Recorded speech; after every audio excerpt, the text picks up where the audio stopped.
Bonjour à tous et bienvenue sur Séries et Jeux vidéo.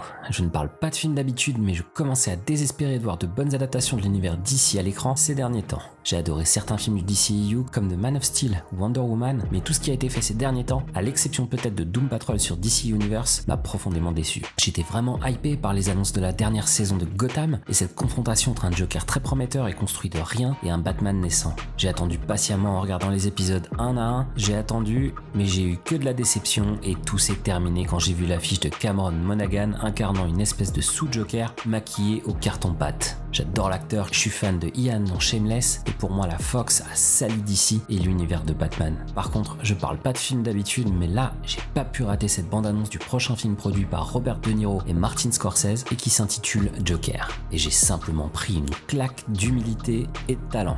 Générique.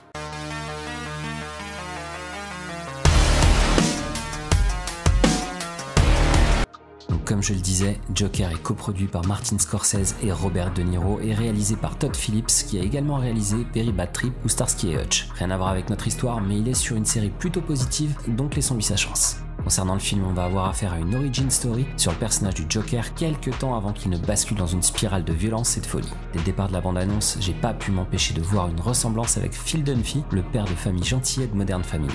Le personnage nous apparaît au départ comme un bon garçon, un peu benet et visiblement qui transpire l'innocence. Par contre, on remarque déjà dans son regard une lueur de folie qui me laisse quand même un peu mal à l'aise. Son corps accompagne cette image inoffensive, il est dramatiquement maigre et ressemble presque à un fantôme. Et pour ajouter une âme à ce personnage et le personnaliser avant qu'il ne devienne l'un des pires psychopathes de l'histoire de la fiction, il a un nom. Enfin, on peut mettre un nom à Staré, c'est Arthur Fleck. En plus, le montage de la bande-annonce nous le présente comme un bon garçon qui s'occupe de sa mère malade. On est à des milliers de kilomètres de ce taré qui est tombé dans un fût de produits chimiques. Concernant ce personnage qui est interprété par Joaquin Phoenix, il est présenté par un autre acteur qui participe aussi au film, Marc Maron, qu'on a pu voir récemment dans Glow sur Netflix, comme une personne mentalement instable qui va petit à petit devenir le Joker, et le tout dans un film graveleux et sombre d'après les mots du réalisateur lui-même.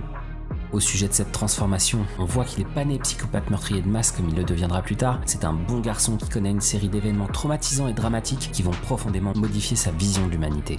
Il est à la recherche de la reconnaissance, mais reçoit en pleine face la maladie de sa mère. Est-ce que ça implique des preuves immondes et traumatisantes? Il est brutalisé par tout un tas de brutes à l'américaine qu'il traite de freak. Il est entraîné dans une spirale de violence, de moquerie et de ridiculisation qui vont le rabaisser et le transporter petit à petit vers la folie, ou au moins une parcelle de cette folie qui va le pousser à cette carrière de maître du crime et du meurtre. On peut facilement imaginer que le catalyseur de cette folie sera fort probablement la mort de sa mère qui va déclencher en lui un interrupteur qui ne devait pas être caché trop profondément. À côté de ça, on a droit à une apparition de De Niro dans le film, dans un rôle de présentateur télé à la Jimmy Fallon. Visiblement, Arthur Fleck essaye de percer dans la comédie comme on peut le voir lorsqu'il écrit dans son carnet les sketchs et les punchlines qu'il va utiliser dans l'émission. Il semblerait que sa participation à cette émission sera un flop et c'est principalement ça qui va faire basculer Fleck vers son personnage du Joker. Comme on sait que c'est Martin Scorsese qui coproduit le film, il est donc évident de penser qu'on aura un parallèle avec le film La Valse des Pantins, justement avec De Niro et réalisé par Scorsese en 1983. Dans le film, le héros Rupert Pupkin est un comique qui recherche désespérément le succès et qui va tomber dans la folie en kidnappant ses idoles pour essayer d'attraper un peu de lumière de leur projecteur. Le lien entre les deux histoires et les deux personnages est évident et cette émission présentée par un De Niro implacable va être le point de rupture du personnage dans un état où il ne verra plus dans ses actes que la recherche de l'attention du public et une forme de show business permanent à l'image des émissions des années 80-90 aux États-Unis.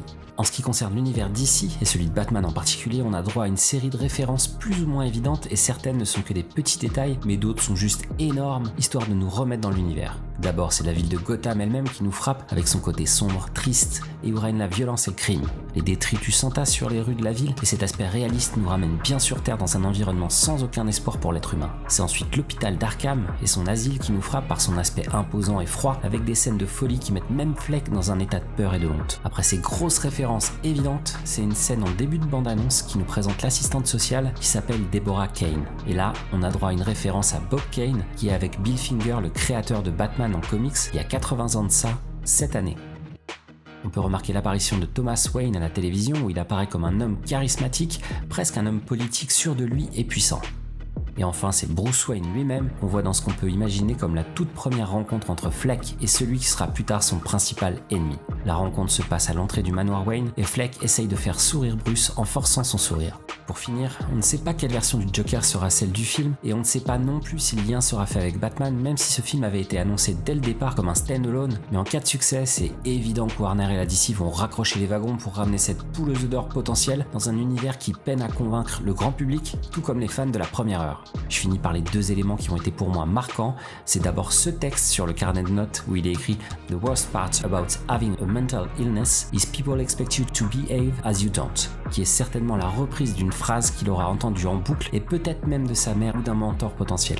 C'est écrit de manière enfantine, mais on peut facilement croire qu'il a écrit ça de sa main faible parce qu'il a été forcé de le faire suite à des blessures subies lors des raclées à répétition. La phrase est lourde de sens et nous rappelle qu'il est mentalement instable, il essaye visiblement de se soigner, mais la vie aura finalement eu raison de lui pour nous mettre en face de ce rire qui dit toute sa folie meurtrière.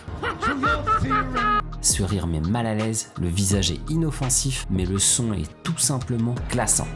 Pour finir, je pense que ce type d'adaptation est l'avenir des comics à l'écran, avec une vision adulte et parfois un peu trop sombre d'histoires toutes dramatiques, même si le fond est celui de l'héroïsme. On peut encore sauver le soldat d'ici avec des productions comme ça, et les millions sont pas forcément synonymes de talent ou de réussite. Shazam est un pétard mouillé survendu par la presse, Aquaman est un bon film d'action, mais comme le dit ma fille de 9 ans, une simple copie de Barbie Fairytopia. Et Gotham m'a vendu du rêve pour finalement violer ce qui restait de ma confiance et de mon innocence pour les grosses chaînes comme la Fox ou CW. Bref, j'attends ce film avec impatience, et si vous n'avez pas encore regardé la bande-annonce, faites-vous plaisir. Merci d'avoir regardé cette vidéo, si ça vous a plu, n'hésitez pas à vous abonner, un petit pouce en l'air et partagez ce que je fais autour de vous. On se retrouve quoi qu'il arrive dans les jours qui viennent pour mon analyse de la saison 2 de Sabrina sur Netflix. Merci encore de votre fidélité, profitez bien, regardez des séries, jouez à volonté et je vous dis à très bientôt sur Séries et Jeux vidéo.